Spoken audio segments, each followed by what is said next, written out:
The Little Witch by Jennifer Coburn. Like many little girls, I grew up obsessed with the Wizard of Oz, but it wasn't Dorothy I identified with. I wanted to be the Wicked Witch of the West. Sure, she was scary, but she was a boss. She had a flying broom, an army of monkeys, and knew how to make an entrance in a giant poof of red smoke. And if you messed with her sister and took her ruby slippers, oh, the Wicked Witch of the West would fuck you up. As a scrappy first grader, a child so small that I was on a doctor-prescribed daily regimen of high-fat, high-protein milkshakes, being that kind of big had great appeal to me. But the Wicked Witch wasn't just physically imposing. Sure, she had that pointy hat and green face.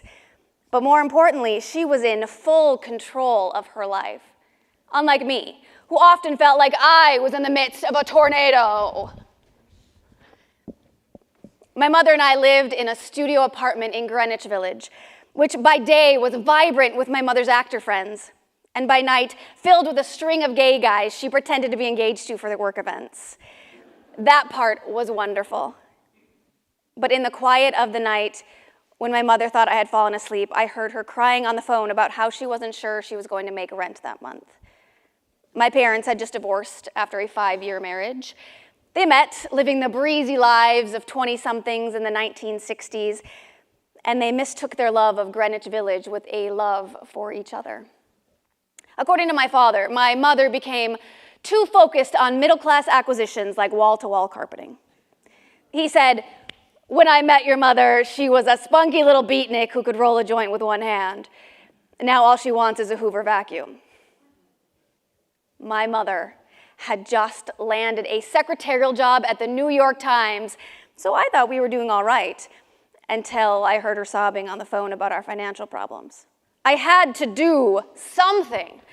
Another thing I liked about the witch was that she made shit happen. So I decided to sell everything in the apartment I thought we could live without.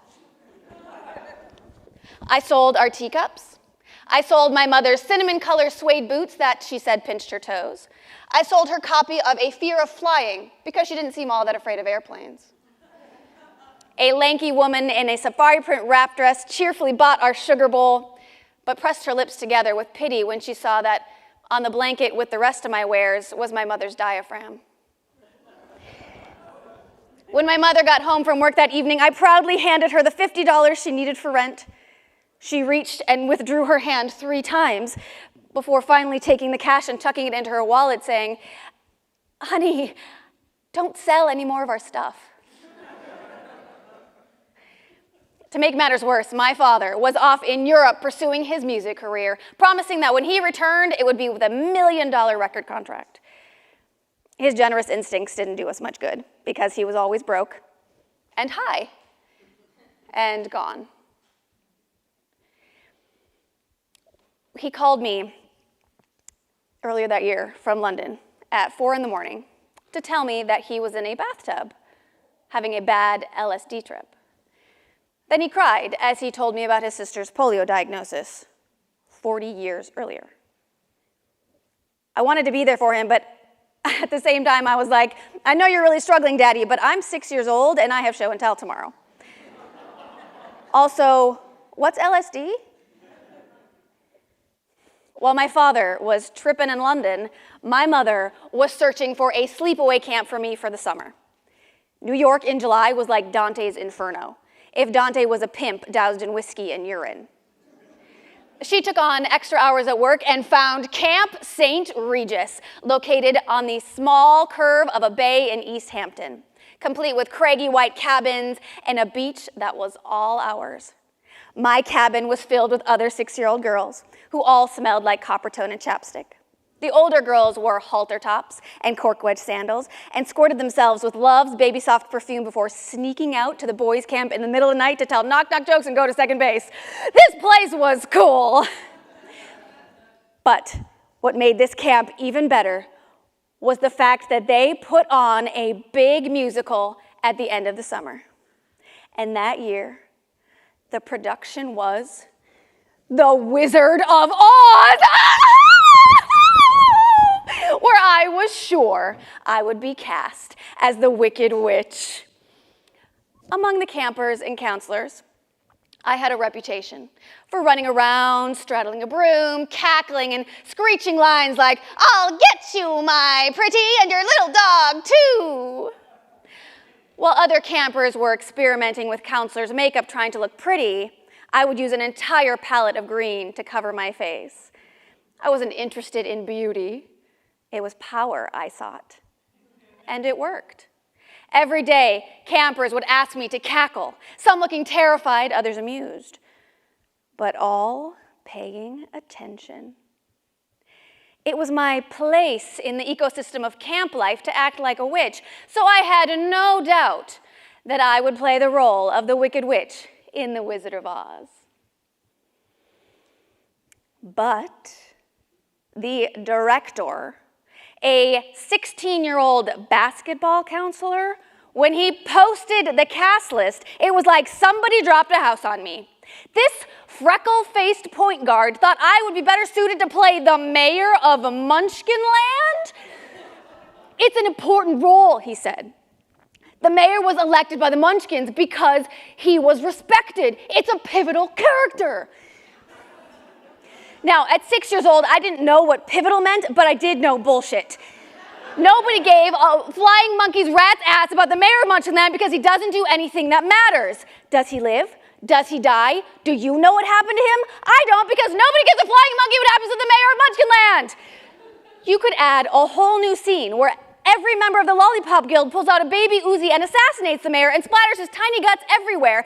And the only way it would impact the story is that now Dorothy would have to step over a tiny body on the yellow brick road because nobody cares about the mayor. The witch, on the other hand, is vital to the plot. Without her, there is no conflict. There is no story. Nothing matters without her. The director informed me that I was too small to play the witch. Dorothy was a good 1.5 feet taller than I was. He said it would be difficult for the audience to believe that she felt threatened by me. Was this guy for real? Dorothy and the witch don't do hand-to-hand combat. The witch has superpowers. She flies around on a broom, casting spells.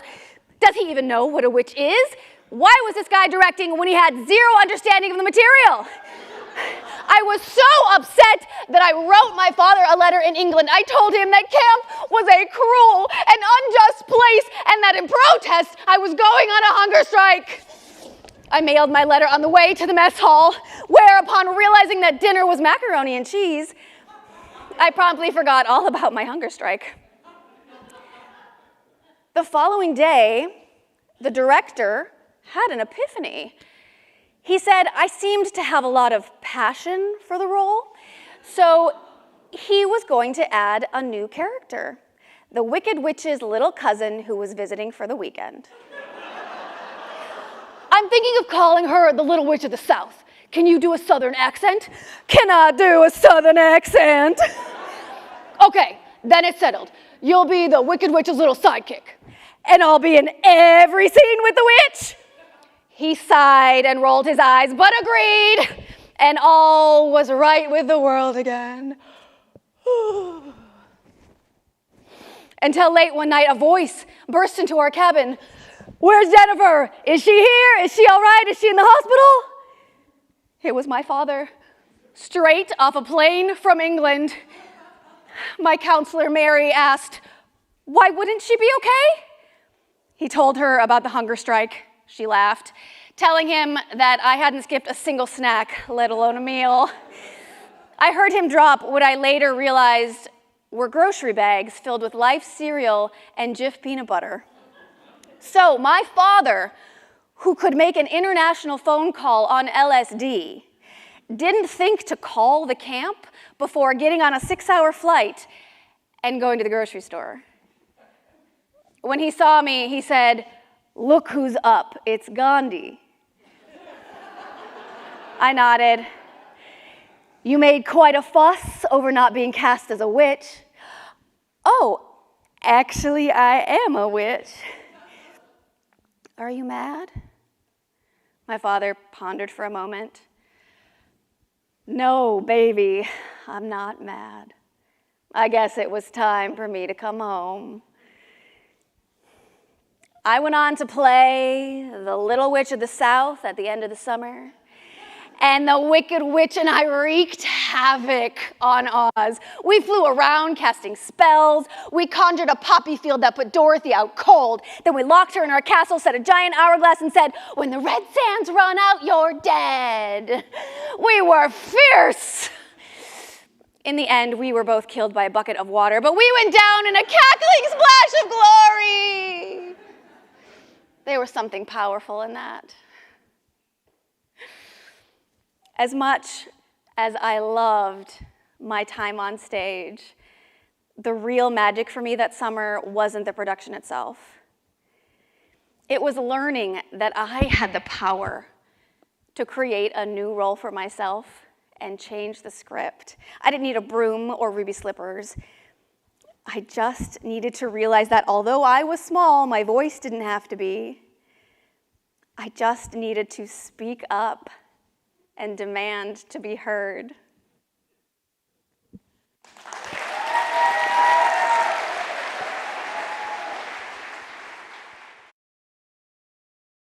Jennifer Coburn, you just saw your piece, The Little Witch, performed on stage. How do you feel? Oh, it was wonderful. It was a great experience. I thought Ruth did a fantastic job.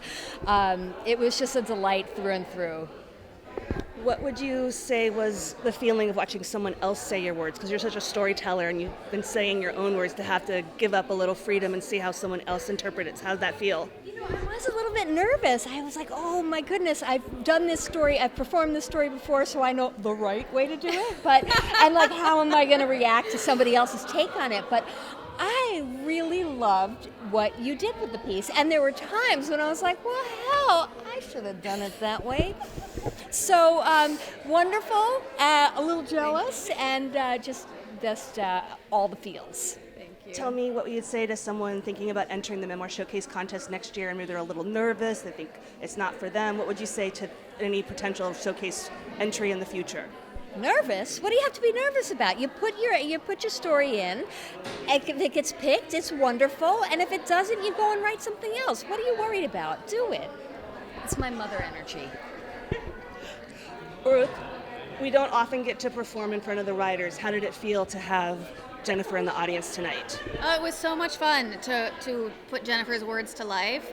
It's, as an actor, we usually do fiction, and so you're doing it, you're trying to make this character real, but this is real, this is reality, and so to get to put these words out there and to know that she gets to see her life come to life again, it's a really cool feeling, yeah. We're going to get ready for some witch cackling. Okay.